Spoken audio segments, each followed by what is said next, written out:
Little children aren't the only ones afraid of the dark. Millions of soldiers return from war zones with PTSD, anger, frustration, fear, and loneliness, much of which surfaces during the darkness of the night. You have the chance to change the lives of these American heroes. Songs and Stories for Soldiers.us provides free MP3 players for these men and women. With a list of 3 million songs in 16 different styles, 100,000 audiobooks, and 30,000 old-time radio programs, every veteran can find something to soothe and comfort them at no cost. All our players contain an 8-hour audio program designed to help veterans fall asleep. With 1,500 plus vets now participating, it's our goal to deliver 10,000 audio players this year. Go to our website at songsandstoriesforsoldiers.us. Help us help a veteran make it through the night.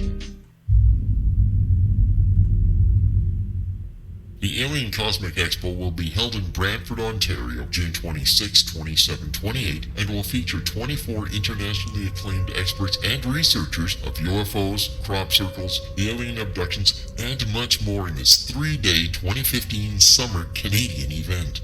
Experts in the field of extraterrestrials and alien encounters, out-of-body experiences, past life regression, soul reading, psychic, and mediumship will all be presented with professionalism, integrity, and credibility, making the Alien Cosmic Expo the largest event of its kind in Canada for 2015. The exhibitor hall will feature a spectacular lineup of gifted mediums, psychics, astrologers, channelers, aura photography, healers, as well as books, DVDs, alternative health products, crystals, jewelry, and much more, completing the venue with something for everyone. For all information and to purchase your tickets for the Alien Cosmic Expo, go to www.aliencosmicexpo.com. That's www.aliencosmicexpo.com.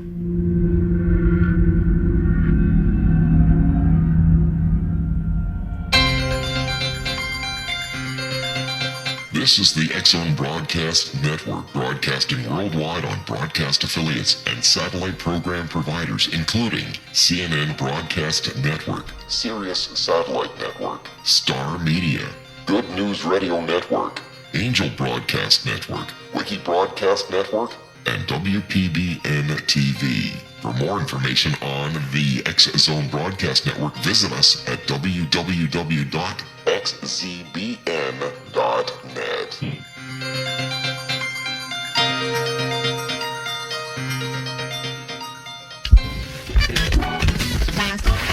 All Hit Radio.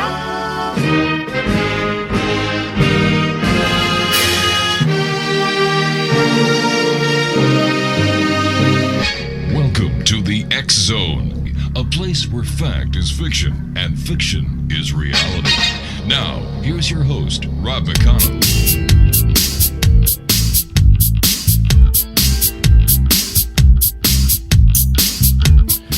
Welcome back to the X-Zone, everyone. It is hour 3 minutes past the hour of 10 p.m. in the eastern part of Canada, the United States.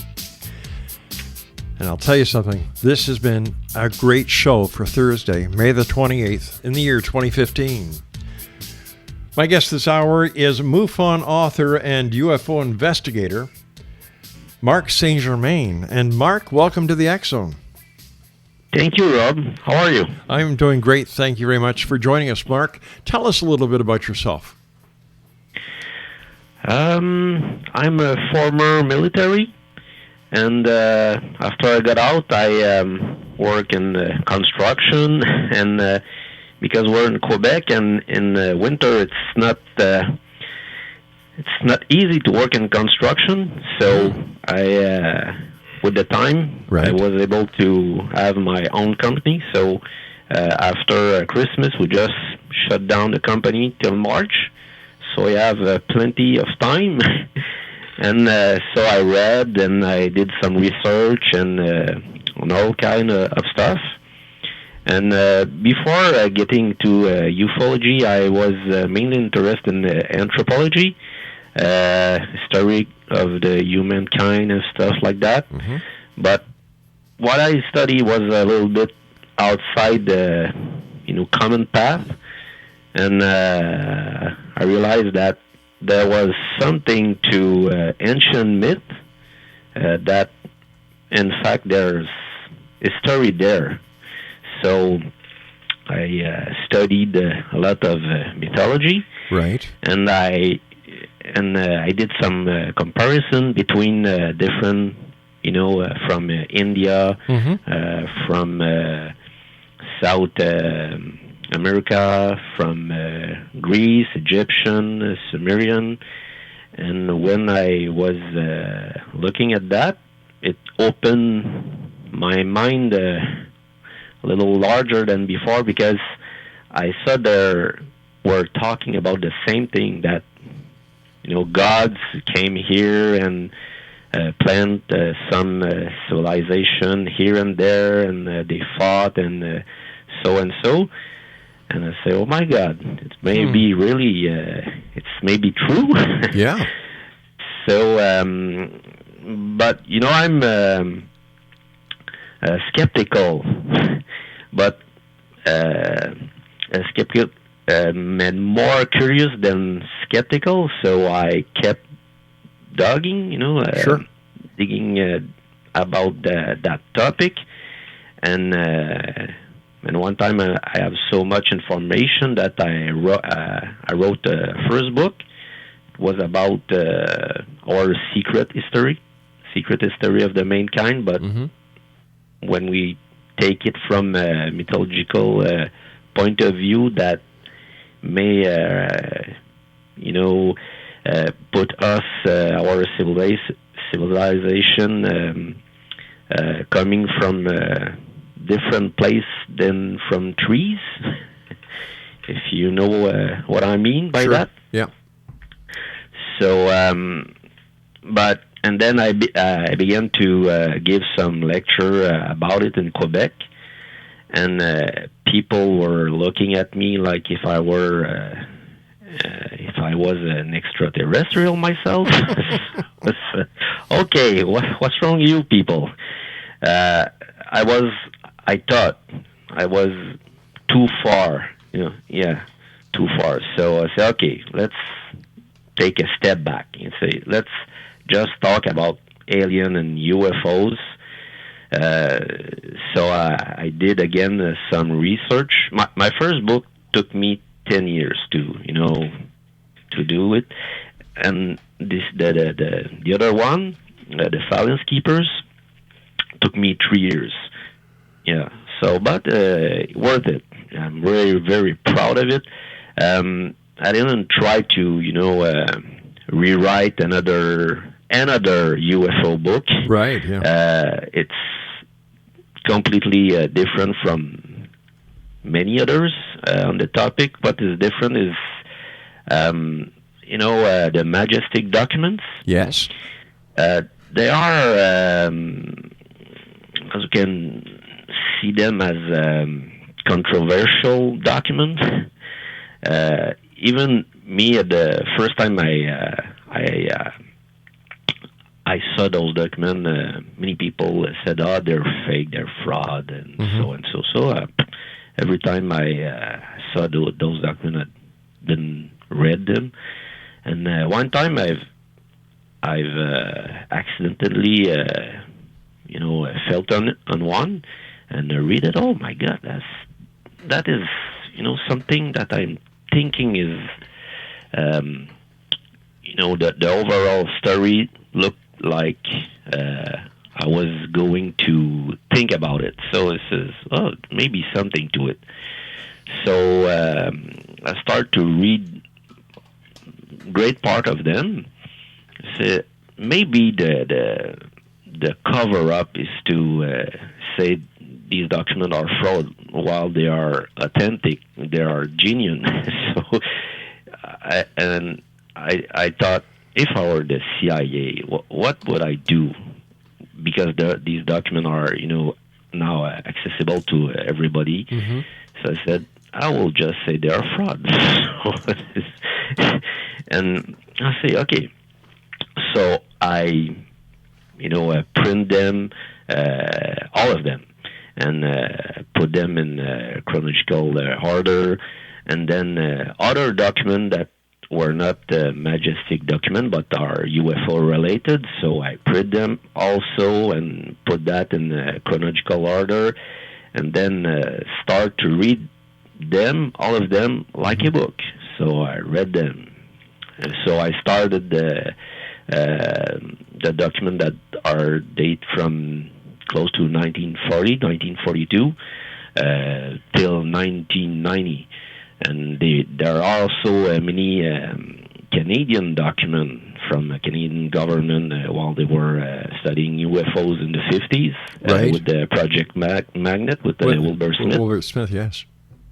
Yeah, and I went to these documents were a little bit harder to grab your hand on because they are in the kind of vault of the University of Ottawa. Mm-hmm.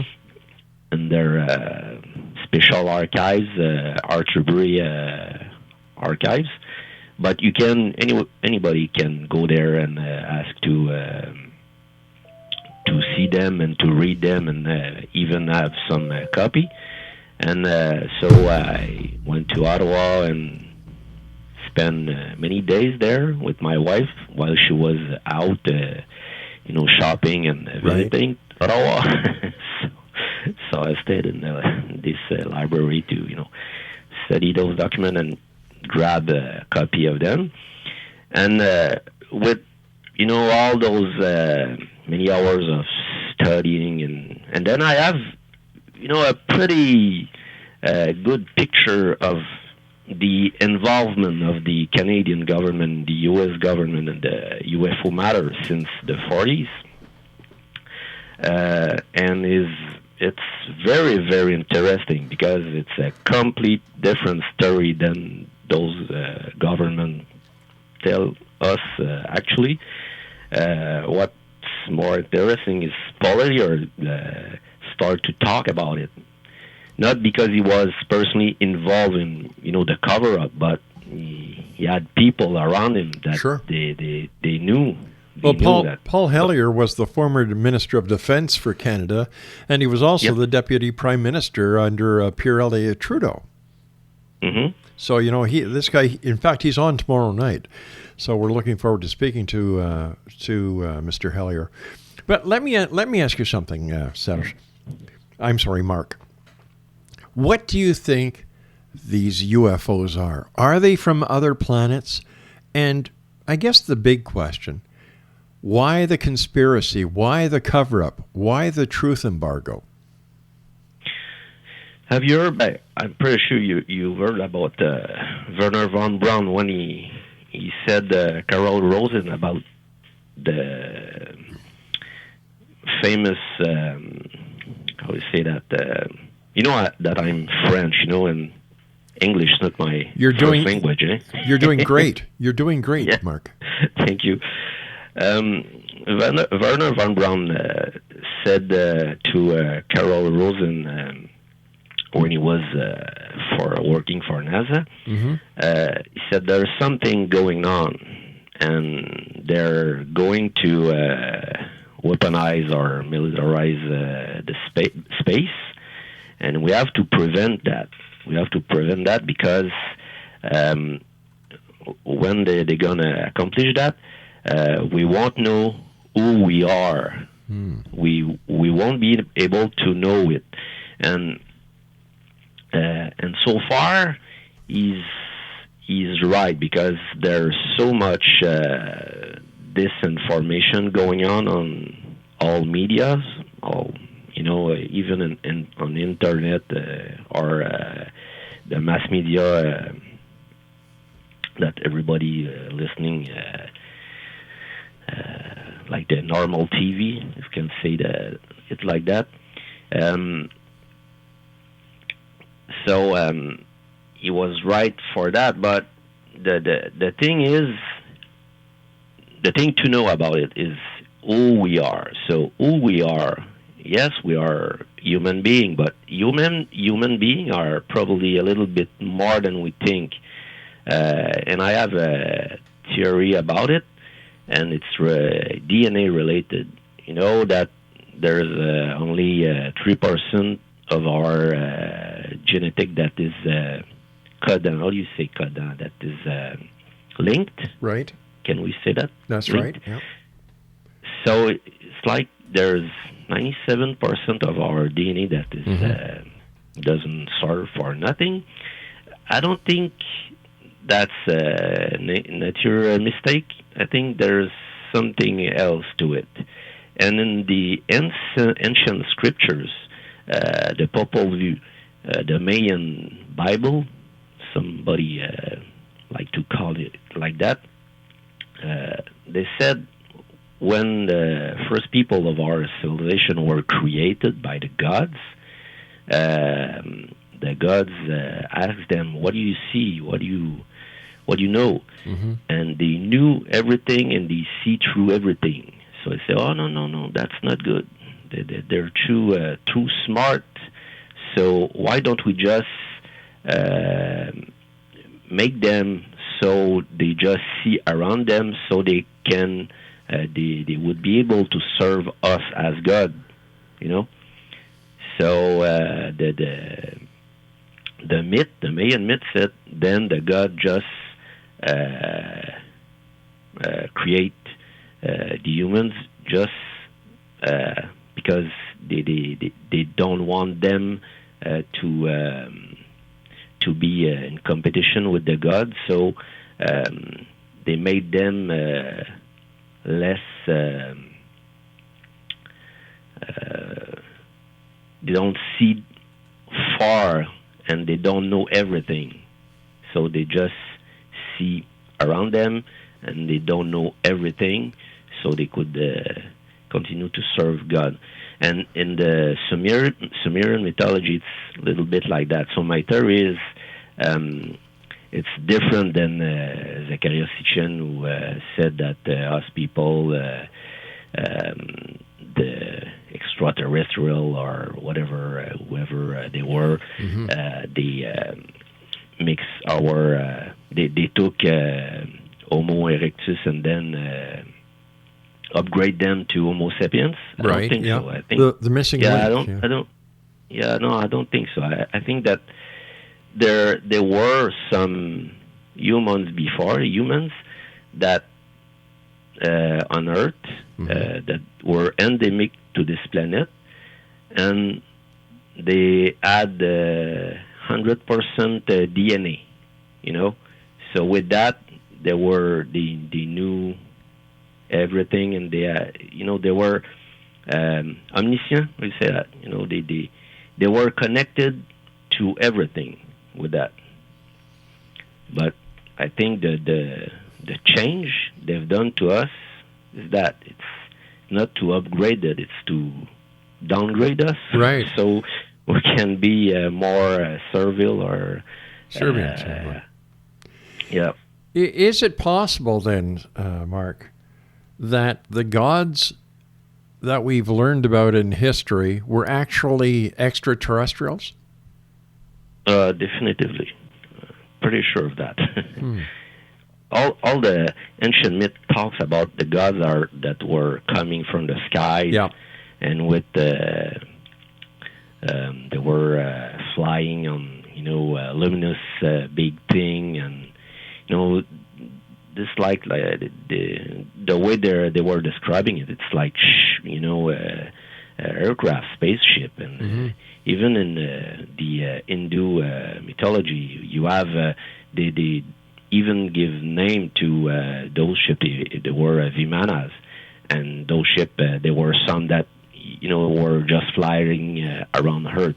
Other one were to fly within our planetary system, and so and so. So they even knew about the atomic bomb 100 years before it happens in 45. So I'm pretty sure even there was some ancient advanced civilization before us that had advanced technology, and more advanced that we have now, because I did also some archaeological research, and what we know actually about our history is not even close to what it was really. And I did some geological research, and I asked to do a master degree in a geo-archaeological project, and it was refused because it says, no, we don't want to, chase ancient civilization. They were, uneasy with that. So they said, no, you can't do a master degree in research for ancient civilization under the ocean. So, I was not going to, beat them for that. No, Okay, I understand that. that's good. Let me ask you, as the regional director of MUFON in Quebec, you're also a certified field investigator. How, are there many UFO reports that come to you from Quebec? Oh, yes. Every week. Really? And sometimes every day, but the close encounter, they're more scarce, but the usual that we have heard of is, flybys, right. Light far away, but they're not satellites, they're not the International Space Station, they're not the asteroids, they're UFO but too far away to, identify them. But I have some interesting close encounter, like people that were seeing a huge black triangle just in front of their house, and I had to investigate one of them in the Higher Laurentian near Mont-Tremblant, and there were two witnesses, and the woman was shocked because for her this whole UFO and extraterrestrial thing didn't exist. But when she saw the 300 feet wide black triangle pass just in front of her house, she got something. And so I like to continue to do some investigation, because I can see in real time what's happening actually. So I'm investigator for the Quebec UFO Association, and also for MUFON. And within the MUFON organization, I can see case coming from all over Canada, and even from all over United States. So we see pretty much activity everywhere, not just in Quebec. In Quebec, probably because it's not as populated area as New York or Eastern United States, but there are lots of sighting also. Where based on the information that is supplied to MUFON, where is the hotspot of UFO activity in Canada?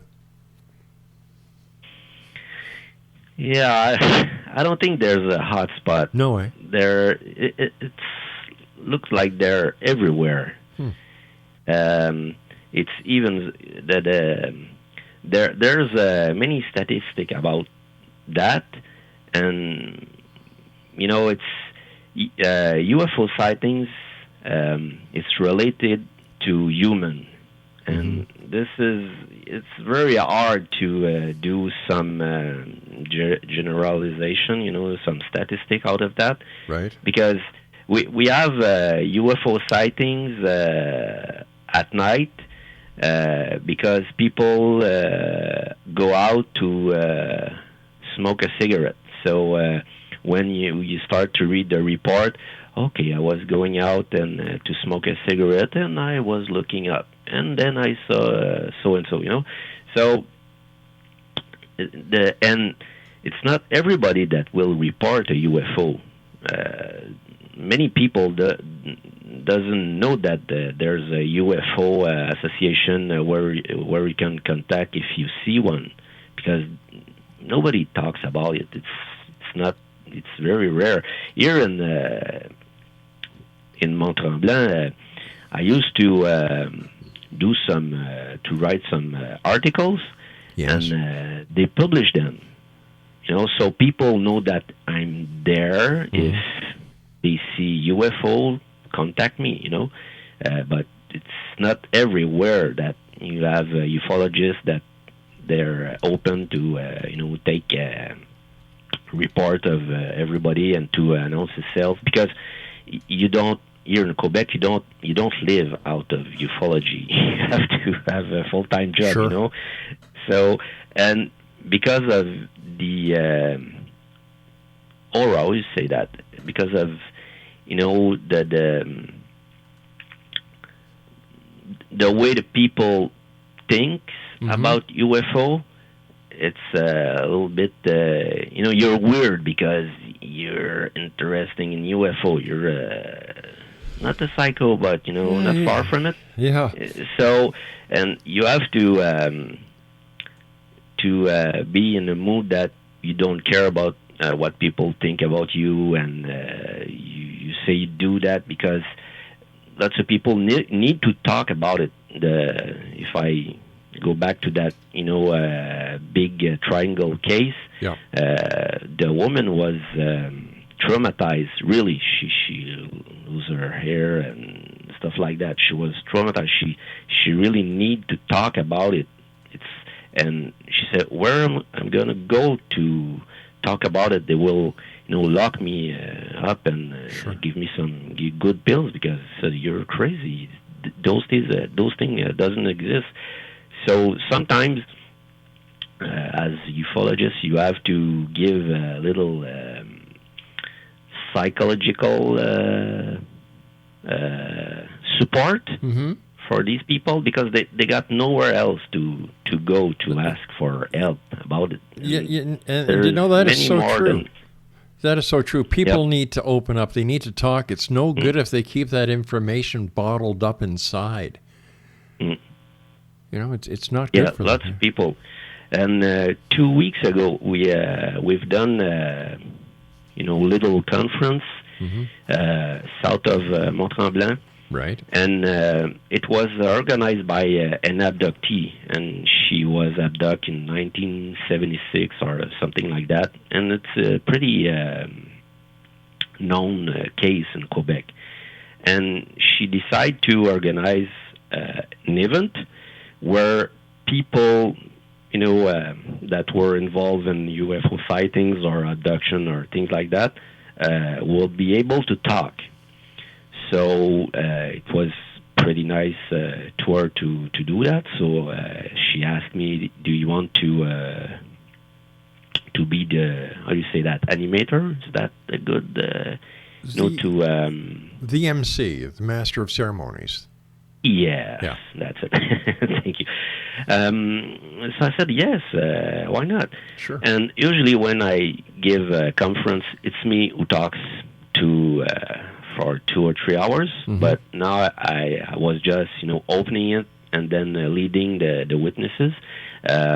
It was different, but it was very something, because during 3 hours, the people that were talking there were people that had some serious sightings. We start with, an encounter of the first kind, right, second kind, third kind, fourth kind, and even the fifth kind, And we had a very nice surprise. Was I don't know if you have heard of the case in Zimbabwe, Africa, where the kids got an encounter with the little grays. Yes. And they talked to them in their heads, and John Mac got there to investigate the case, but this case, go back 20 years, and there was one of the main witness from there that were it happened to be here. Was Luigi Venditelli, another MUFON investigator that, is investigating another big case in Saint Adolphe. And so we invited him to talk about this case. And he happened to, I don't know how he did that, but, she was with him and she talked about the case, and people wouldn't believe it. It's the case from Zimbabwe, Right. It's the girl, she's 20-something now, and she talked about it, and it was very something. And in ufology, it's always full of surprise, and that was really interesting. So I hope it will be something like that in the Alien Cosmic Expo in Brentford. I'm pretty sure it will be like that also. All right, please stand by. Mark, you and I have to take a short break. We'll be back shortly. Exo Nation, my guest this hour is Marc St. Germain. He is a MUFON author and UFO investigator. He is also the regional director of MUFON. And you know what? He lives in Mont-Tremblant, one of the most beautiful parts of the Quebec Laurentians, and the skiing up there is just out of this world. I'll be back on the other side of this commercial break with Mark as we continue talking about UFOs, alien abductions, and much more. My name is Rob McConnell. This is the X Zone, and you're listening to us worldwide on the Starcom Radio Network. Don't go away.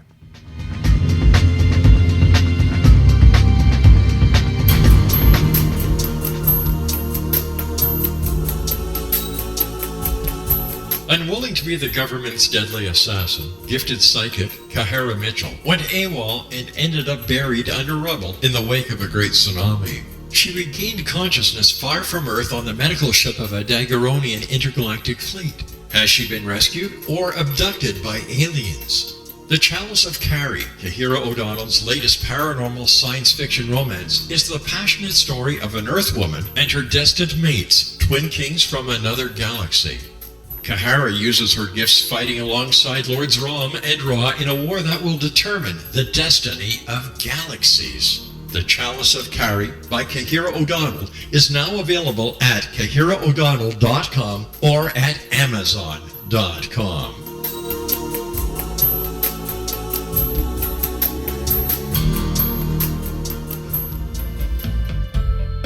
Nita Hickok is an expert in exorcisms, psychic warfare, soul healing, angelology, soul retrieval, demonology, energy healing, long-distance healing, astral healing, and much more. Nita is an interfaith minister because she believes all gods and goddesses are valid and that they are part of one divine force that is incomprehensible to us who are incarnated upon this earth. Nita has been doing astral healing, distant healing, spirit release, exorcism, house cleansing and blessings, soul restoring and revival, psychic vampire removal and curse removal, and much more for over 40 years. For more information or to contact Nita Hickok, visit her website at www.astralhealer.com. That's www.astralhealer.com. Little children aren't the only ones afraid of the dark. Millions of soldiers return from war zones with PTSD, anger, frustration, fear, and loneliness, much of which surfaces during the darkness of the night. You have the chance to change the lives of these American heroes. Songs and Stories for Soldiers.us provides free MP3 players for these men and women. With a list of 3 million songs in 16 different styles, 100,000 audiobooks, and 30,000 old-time radio programs, every veteran can find something to soothe and comfort them at no cost. All our players contain an 8-hour audio program designed to help veterans fall asleep. With 1,500 plus vets now participating, it's our goal to deliver 10,000 audio players this year. Go to our website at songsandstoriesforsoldiers.us. Help us help a veteran make it through the night.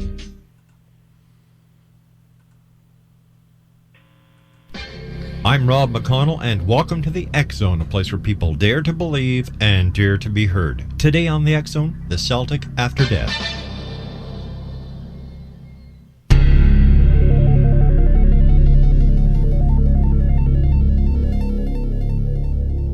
Many ancient European cultures believed that the human souls could transmigrate into animals, birds, and plants as well as into other men and women. Celtic peoples held that the immortal soul passed from body to body for all eternity. Irish warriors had no fear of death, for they knew that if they were struck down in battle, it was only the end of one of their many lives. The Celts were so sure of living again that they would even lend money on the promise of assured repayment in a future life.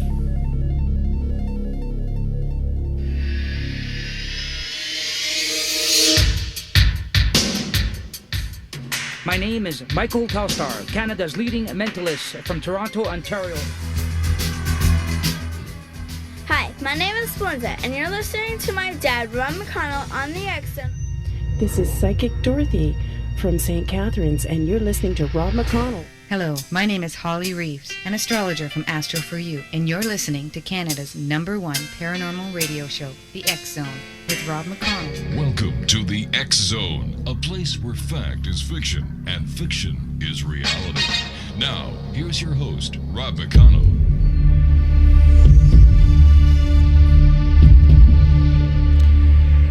And welcome back to the X-Zone. My name is Rob McConnell. We're coming to you live and around the world on the Starcom Radio Network.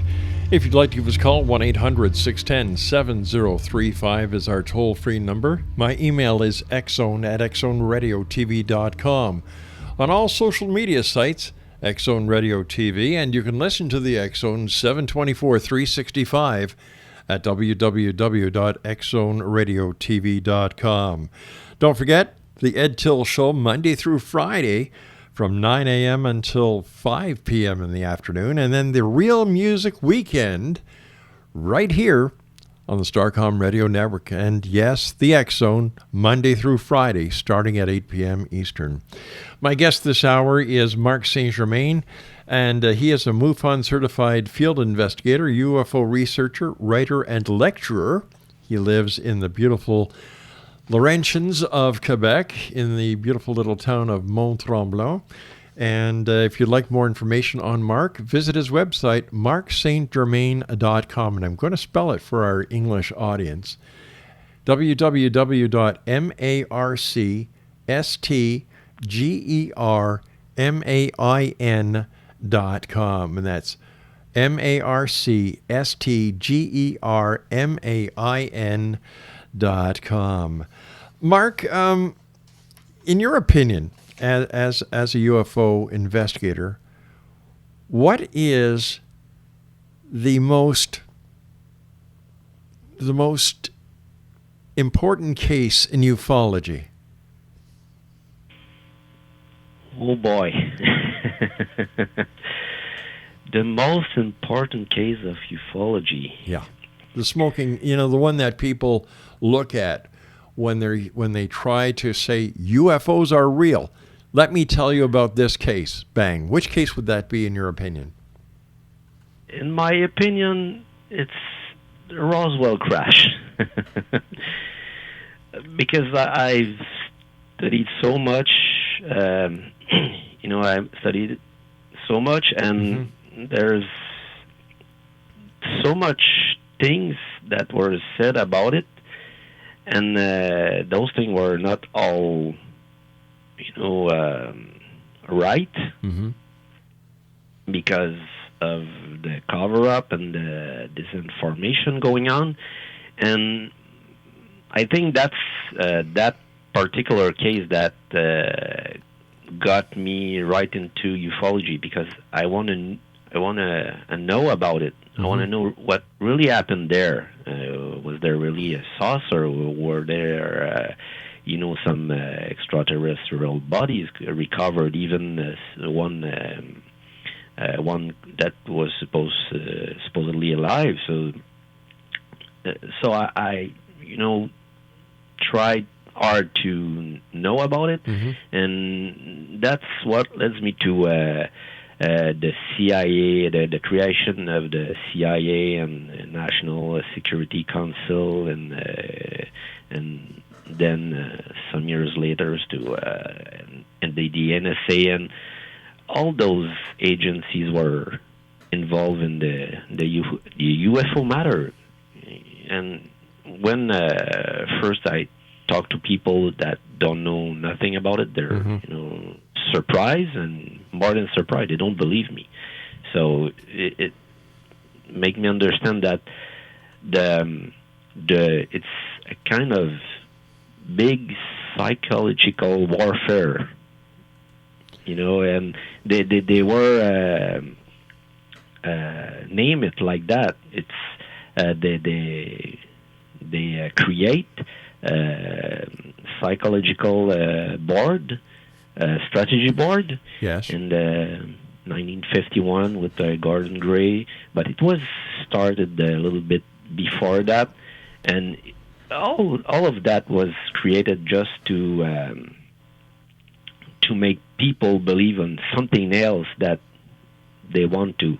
They don't want them. They don't want us to know what really was going on, because it's like they were in a secret war with some other race from other planets. So it may seems very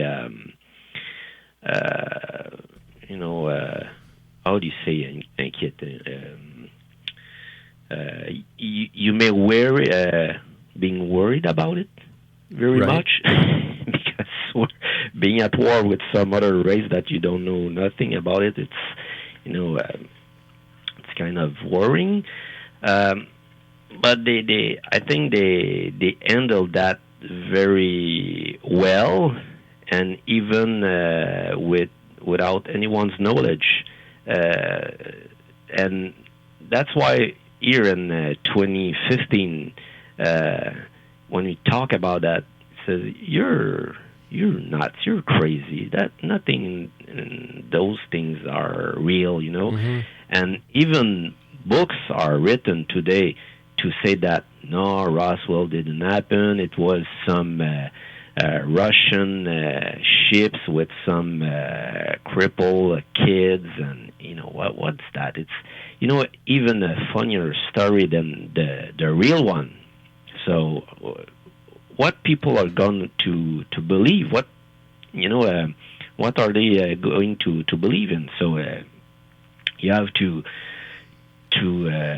do a lot of research, and in the problem in ufology is the problem that doesn't pay much. It doesn't pay at all. So sure. if you want to know something, you have to invest your time and money in research and readings, and so you have to be more than passionate. You have to be obsessed about it. So I can say that I'm really obsessed about knowing the truth about it. That's the reason why I wrote the book, because I have so much information after all the research I've done. So I decided to share this information, and it was structured in a way that was going to be easy to understand, because it's a little bit complicated when you get in that topic for the first time. Right. Lots of people that don't know nothing about it just go on the internet and type UFOs and say, "Oh my God, there are so many things. How can we know what's real, what's exactly, fake?" Exactly. So I said you have to spend a lot of time, and more than that, you have to dedicate your life to it if you really want to. And I think it's important, because it's important if it's true. That means that we're we're not alone. And what do they want? And what happened? Are they evil? Are they benevolent, or what are they? Well, what do you think they are? Are they evil? Do they pose a danger to humanity? It's like humanity. There's many kinds of people, good and bad, and some other that don't care about anything, so you don't have to worry about them. And Wilbur Smith, while he was doing his Project Magnet, yes. First thing you want to know is what they want. what do they want from us? What are they good or bad? So he did a little research, and then I think in 52 or so he wrote something. He said, "Oh yes, there are many different types, and some work for our evolution. Some see us as brother, and they want us to get into a greater structure of in a cosmic way, the kind of, and others are there just to accomplish a plan, and some other are there, but they do their thing and don't care about us.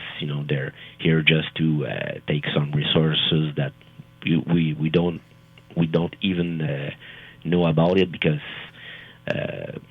they're just, they come and go and that's it. So there are all kinds of different ones, and what I think happened in the 50s and the 60s is it's my personal theory, right? And it's that there were in fact good ones, that they want us to take a good path for our advancement, and they even reach some of the higher ups in the government all over the planet. And the problem is these government, they already had some kind of pact with other nations. Yes. But it was it's like an illegal pact, so they don't want to talk about that overtly. So that's what it's so covertly, because it's kind of, it looks like, there are laws and rules on the planet, but there's also kind of them in the greater structure, and the higher ups who knows about the alien presence, and that we're not alone, and that lots of many different species that are moving around us, they know probably about those laws, and so probably that's why they're they act covertly, and lots of people are often asking me, you're not afraid, because it's like you're challenging the government. It's not the elect government. This one, I think it's more puppet than the real one. There's another one above it, and why I'm not afraid, because I'm not the one who's doing an illegal thing. They are the thing that they're doing. It's like enslaving our civilization. It's that's illegal from a larger law point of view. So Sados, Yeah. when I'm sorry, I keep calling you Sados, I apologize. Marc, when you're going to be at the Alien Cosmic Expo, what are you going to be talking about? I'm gonna talk on Saturday at 11:30. The first lecture is going to be a historical ufology of the Second World War, from the Battle of Los Angeles to Operation Paperclip. Right.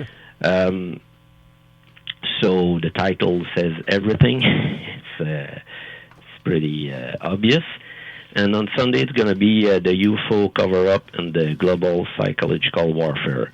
It's based on the information that I have in my book, but I do that on a PowerPoint and with slides, so people with like to see.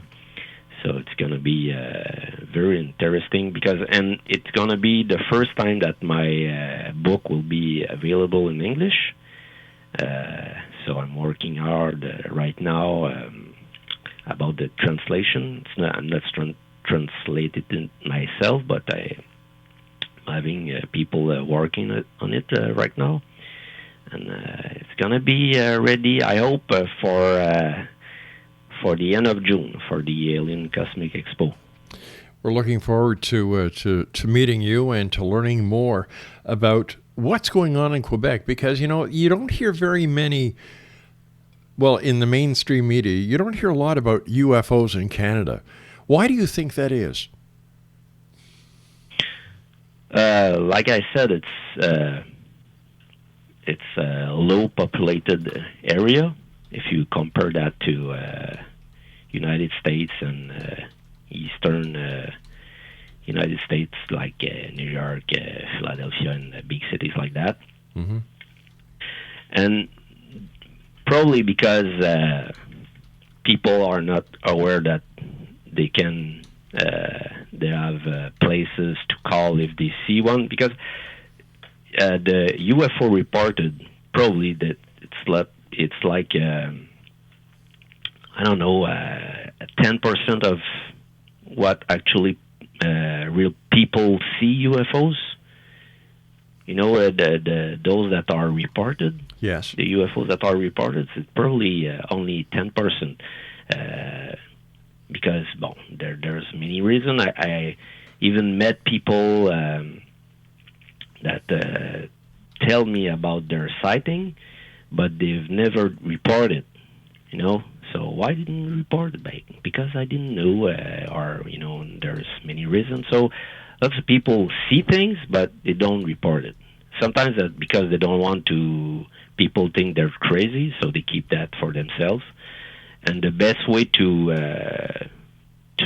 reach to these people is by like we're doing, actually giving a conference, lecture, and stuff like that, so people get interested. And many people that are attending to those events, it's the quasi majority. Mm-hmm. 2 weeks ago, I asked people that came to the conference, how many people here saw UFO or were involved in something related, UFO related?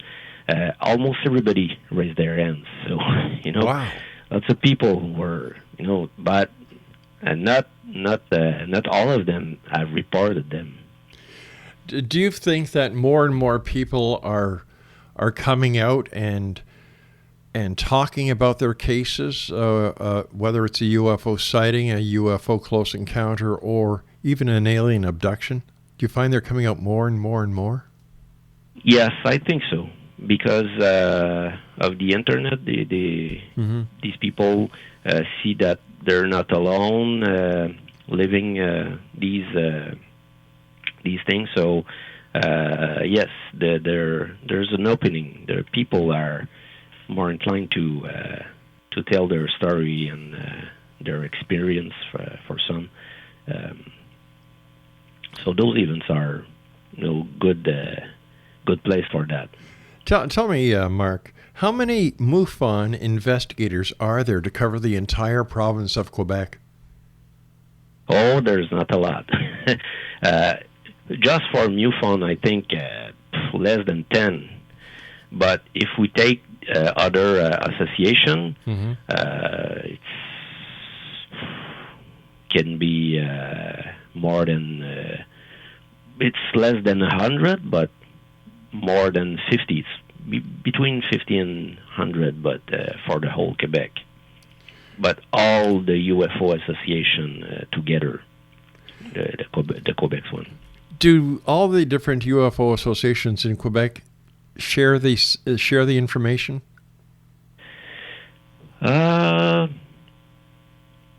You mean between between the different? Us? Yes, like in the police force in Quebec, there all the police forces.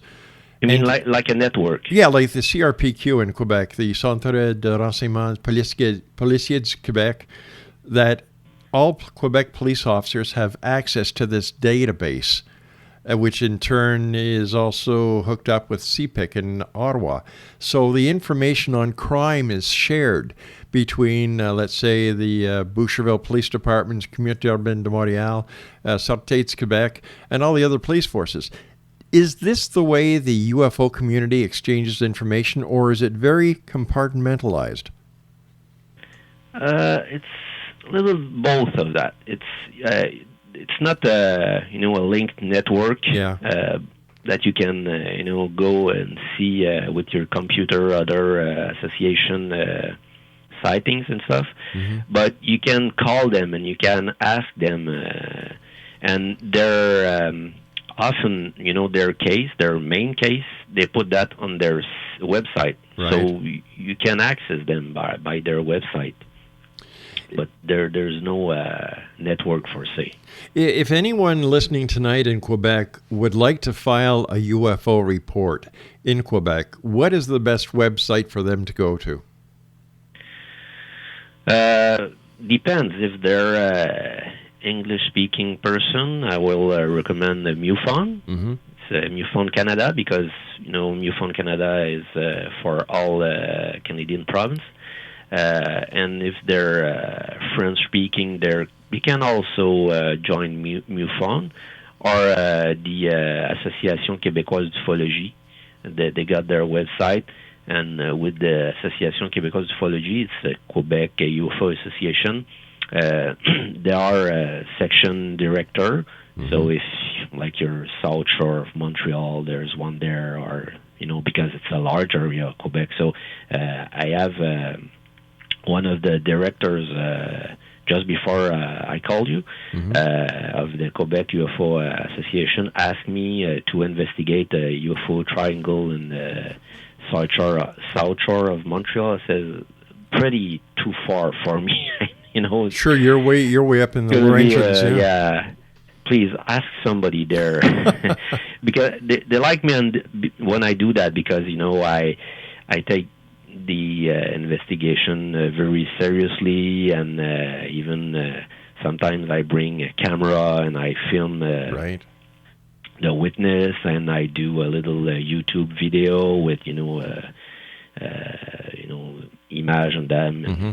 But right now it's too far. When it's in my area, it's correct. But when it's too far, I can't be everywhere. Hey, listen, Marc, the time for us to say so long has come up. This has been a great hour. I want to thank you very, very much for joining us tonight. It's been a great pleasure for you to share the information with us. I look forward to meeting you in person at Brantford at the Alien Cosmic Expo, June the 26th, 27th, and 28th.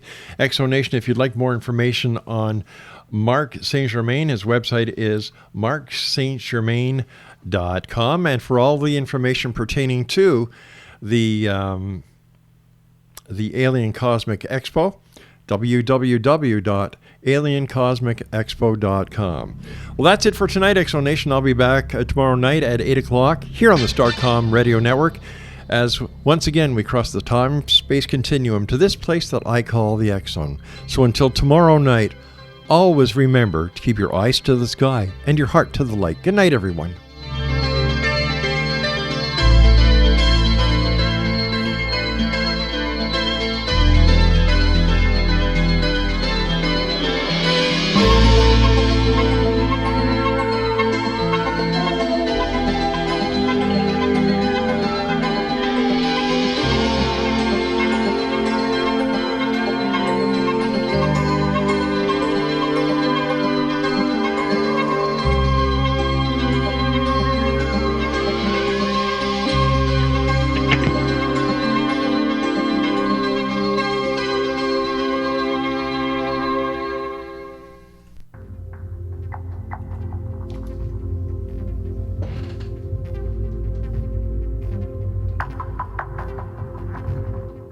How would you like to be able to read other people's minds? Well, the next best thing is here. When you know how to read a person's name, you know how the person thinks, feels, and behaves. Each letter in our name holds a key to unlock our true essence. Our name contains both our gifts and challenges in this lifetime. Mnemology science discovers personality secrets hidden in the placement of the letters of our names, including the first and last impression people remember about us. Sharon shows us how to interpret the arrangement of letters as outlined in her book, Know the Name, Know the Person. Sharon Lynn Wyeth created mnemology science after 18 years of research and testing her theories, and has supported thousands of people around the world in understanding themselves and others better. You'll enjoy Sharon's unique teachings as she shares her system to learn the gifts behind your given birth name. Even if you don't like your birth name, there are jewels in this book. If you're thinking of changing your name, ready to name your child, or wanting to get along better with others, this is the book for you. If you'd like to improve your relationships and change your life for the better, get the book today, Know the Name, Know the Person, or visit www.knowthename.com. That's www.knowthename.com.